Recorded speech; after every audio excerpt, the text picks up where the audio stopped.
Saudara-saudari terkasih dalam Kristus, salam sukacita dan selamat berjumpa kembali dalam renungan santapan firman Tuhan.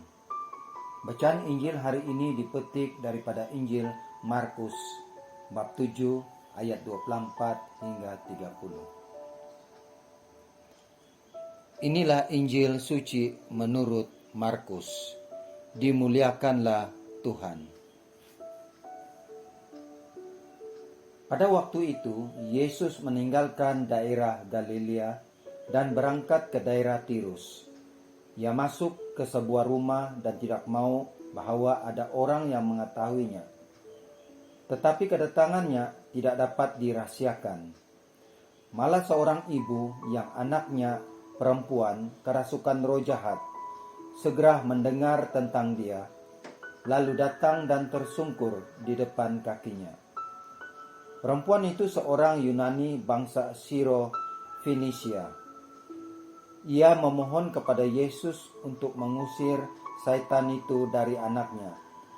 Lalu Yesus berkata kepadanya, "Biarlah anak-anak kenyang dahulu, sebab tidak patut mengambil roti yang disediakan bagi anak-anak dan melemparkannya kepada anjing."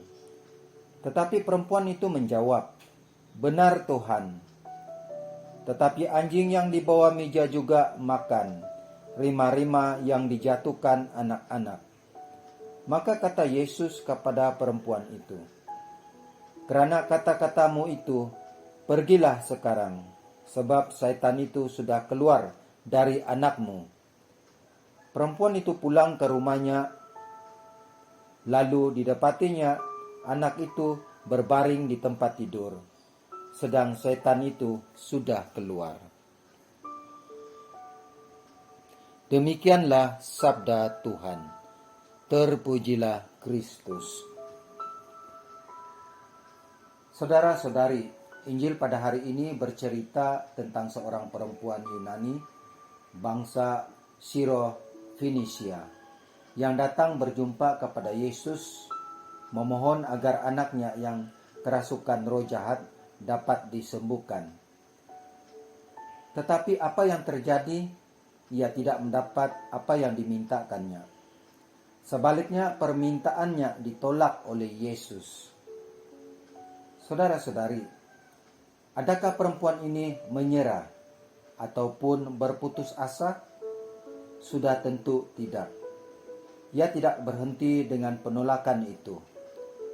Dengan penuh kerendahan hati dan kesabaran, ia terus dengan keinginannya dan mengakui semua yang dikatakan oleh Yesus. Tanpa diduga, usahanya tidak sia-sia. Dengan perkataan lain, ia mampu meluluhkan hati Yesus. Akhirnya Yesus kagum dengan apa yang diucapkan oleh perempuan itu. Saudara-saudari, kadang-kadang dalam kehidupan kita tidak selalunya baik. Ada kalanya kita merasa kita gagal dalam kehidupan kita. Kita rasa gagal karena segala usaha dan susah payah kita seakan-akan sia-sia dan tidak berhasil. Kita berdoa kepada Tuhan, tetapi seperti Tuhan tidak mengabulkan permohonan kita. Saudara-saudari, jika halnya sedemikian, melalui Injil pada hari ini kita dapat belajar melalui sikap positif yang ada pada perempuan itu. Kita dapat belajar bagaimana ia berjuang untuk memohon kesembuhan bagi anaknya.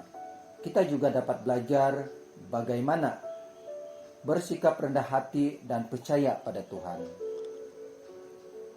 Melalui sikap inilah maka ia memperolehi kesembuhan bagi anaknya. Saudara-saudari, dalam perjalanan hidup kita sehari-hari, kita hendaklah sentiasa rendah hati dan tetap percaya akan kuasa Tuhan.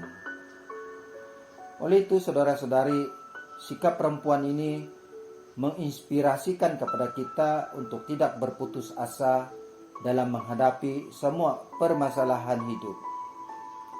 Marilah kita tumbuhkan kerendahan hati dalam hati kita dan tetap percaya kepada Tuhan. Semoga Tuhan sentiasa memberkati kita. Amin.